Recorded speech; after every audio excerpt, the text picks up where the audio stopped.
Hey everyone, welcome to today's Program Yourself Thin podcast. They were talking about the food that makes you thin and healthy. There's one type of food that you're never reminded about, never told about really, that makes you thin and healthy above all other foods. And I say food specifically because what I'm really talking about is sometimes considered a nutrient, sometimes not, but it's the main thing that's always ignored. We focus on carbs, we focus on protein, we focus on fat, but we never focus on this one thing. And it's the most important, in my opinion, because it's the number one thing that's been stripped out of the standard American diet. And that food is fiber, fiberful foods, fruits, vegetables, greens, beans, whole grains, foods that have lots of fiber in them. Natural fibers are the secret to your weight loss because when you eat them, almost all fiberful he's free to say, fiberful foods have a lower calorie density. So mostly they're lower calorie dense. They take up a lot of space, don't have a lot of calories in them. So that's important. The reason they don't have a lot of calories in them because they're filled with fiber. And the beauty of fiber is that when you eat it, it makes you feel full. It supports a healthier microbiome that supports your weight loss. And most importantly, you don't digest the fiber, you just pass it through. So it does a lot of the work that you're looking for in terms of your weight loss, and it does it easily. So if you think about GLP-1 hormone, right, which is what the injections are, GLP-1, your body naturally produces that. And one of the easiest ways to produce more GLP-1 hormone is to eat more fiberful foods. Because the longer the food stays in your intestines, the more GLP-1 hormone you create, the fuller you feel. Fiberful foods require more chewing. For most people, the more they chew, the more GLP-1 hormone they create. The other beauty of fiber is that because it stays in your intestines the entire way, is it activates something called the ileal brake, which again is another braking system within your body that causes you to feel fuller, says, hey, we had enough, and you naturally eat less food. So fiber, in a simple way to think about it, is kind of like nature's Ozempic. And it goes beyond Ozempic, though, because it doesn't just increase GLP-1 hormones. It doesn't just activate the ileal brake.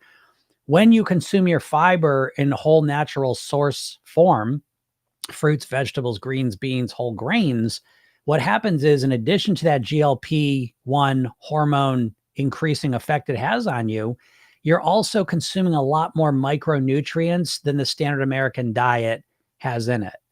So when you're putting more whole foods in your body, you're satisfying your micronutrient needs. And there's a great chance that if you're not getting your micronutrient needs met, that is also another contributor to you feeling hungry all the time, right? Just like if you don't get enough calories, you feel hungry. If you don't get enough micronutrients in your body says, hey, we need to eat more.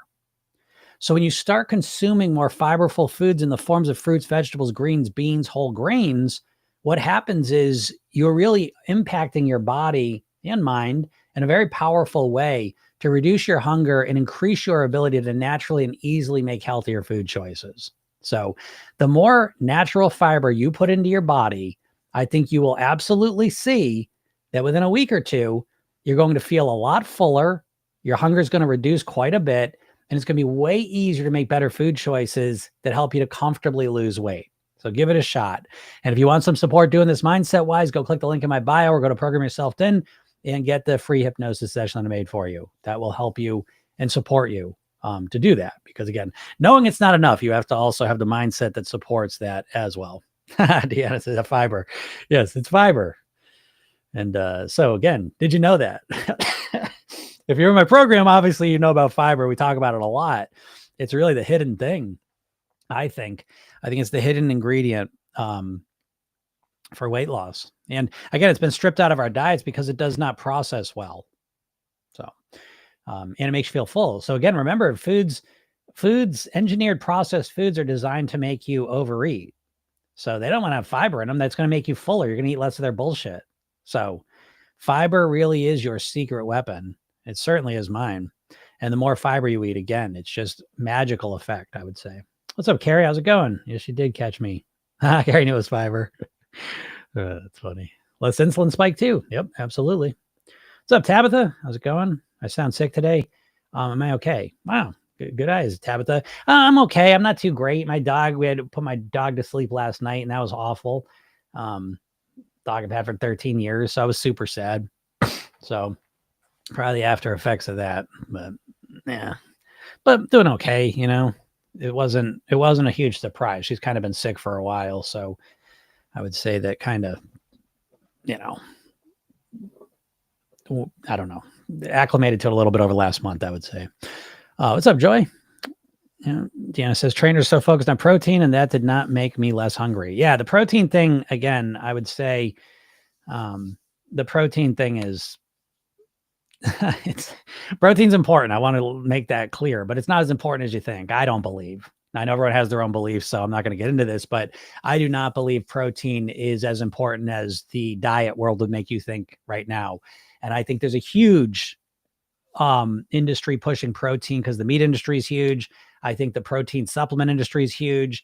I think the protein bar industry is huge. I think the whole protein industry is enormous. The fiber industry, not so much. There's not as much money to be made off of fruits and vegetables. So, yeah, thanks, everyone. I appreciate the thoughts about the dog. Yeah, it's tough. I mean, I've had a lot of dogs, so I guess but this was a tough one. I've had this one.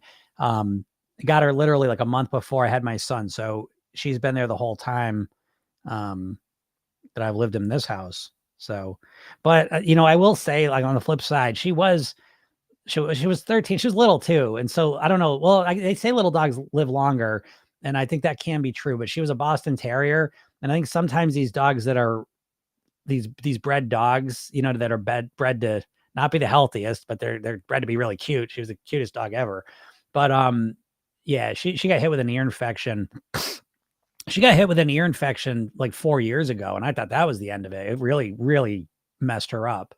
But that's what they were saying to me. Some of these dogs that are bred like this, something hits them and they don't respond well. And she did not. So, and she was kind of little anyways. And then literally a month ago, she got another one. And so it's really been a month of just kind of waiting it out. And she's fully deaf, fully blind.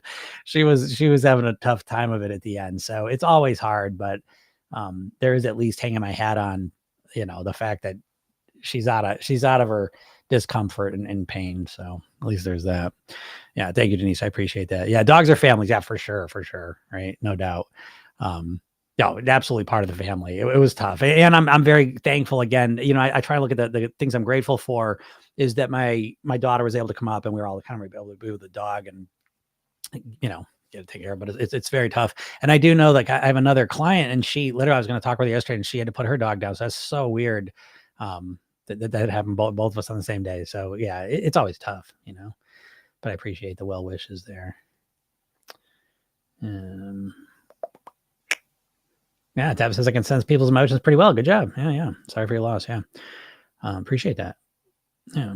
So yeah, it's kind of tough. It's funny though. Like, yeah, I was going to do a thing on sometimes when you're sad, like the eating goes out the window a little bit and that's fine. That I want to make that clear too.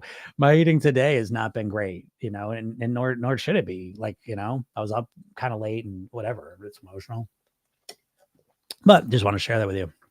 But yeah, so, like I said, I have a lot of dogs and I don't know. I do feel like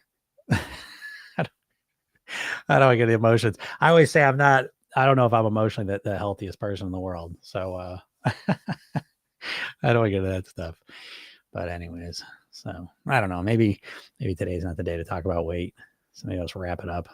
But I will talk to you all. Those of you in my coaching program, I will see you in an hour and a half.